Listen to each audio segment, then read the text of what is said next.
حاجی غەریبی بۆینی 18 ساڵە بەکردەی خاوەن باخە. ئەم ساڵیش زۆر لە بەرهەمی ترێ ڕازیە. ئەو دەڵێت بەرهەمەکانمان لەم هەفتە بازاڕی کشتتوکاڵیە جگەلەوەی بە هەرزان دەیفرۆشین بە کڕیار، هاوکات دڵنیایش لە باشی کواڵیتی بەرهەمەکانمان دەدەین بە هاوڵاتیان. کیلۆی ترێ بە 1000 فرۆشتومانە لە بازار بە 1500 نادەن، بە 2 ڕبعەکەم بە 2000 فرۆشن ئەو تێ. تەماتە لێرە ئەمڕۆ بە 500 فرۆشتیانە لە بازار بە 1000. هەرمێ منامە بە 1000 ئەمڕۆ لە بازار بە 2000. بۆ هاوڵاتیان فەرقی زۆرە. بۆ فەلاحیش هەر باشە، ئێرانی سوادی لەکە فەلاح.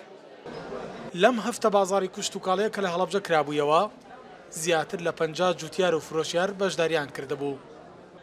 ئەمەش بە ئامانجی پشگیری لە بەرهەمی ناوخۆیی و دروستکردنی بازاڕە بۆ بەرهەمی جوتیاران.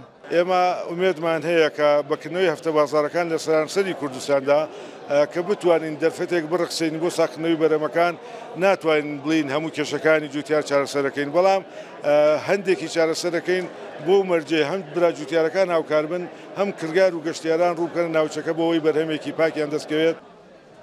جگە لە سەوزە و میوە هەنگەوانەکانیش لێرە بەرهەمەکانیان نمایش کردبوو. ئەوانیش لە بەرهەمی ئەمساڵ ڕازین، ساڵ بە ساڵی هەنگوین ناو دەبن. بەڵێ وەڵا هەنگوینەکەمان لە سەداسە سروشتیە، هی گوندی تابەرەیە شوێنێکە دوورە لە ئاوەدانیوە. بەڵێ لەخوا بەزیابێ ئیمساڵ زۆر باش بوو لە 4 ساڵانی ڕابردووە. لە ڕووی ئابوووریەوە دروستکردنی بازار بۆ بەرهەمی ناوخۆیی گەورەترین پاڵپشتیە سیاسەتی نوێی وەزارەتی کوشتتوکاڵیشە. بێگومان لە ڕووی ئابووریەوە خاوەن کێڵگا ئەو کەسێکەوە جوتیارە تا ڕادەیەک داهاتێکی دەستێکوێت چونکە ڕاستەخۆ بەبێت تێچوونی زۆری گواستەوە بەبێ بیباتە عەلۆ و باجی کەمی لەوەرگیرە لە حاڵەتانە تا ڕادەیەک ئەو کەسانی کەوا بەم کارانە هەڵاستن داهاتێکیان دەستەکەوێت کە جوتیارانن. دەشتی شارەزور و بەرهەمی باخەکانی هەڵەبجە خاوەن ناوبانگێکی تایبەتن.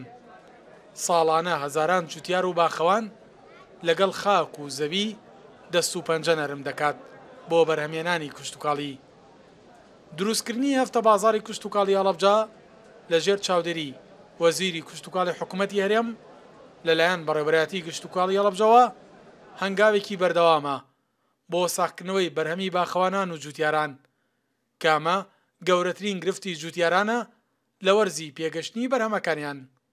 سەلاح جەمیل، کورسات نیوز، هەڵەبجە.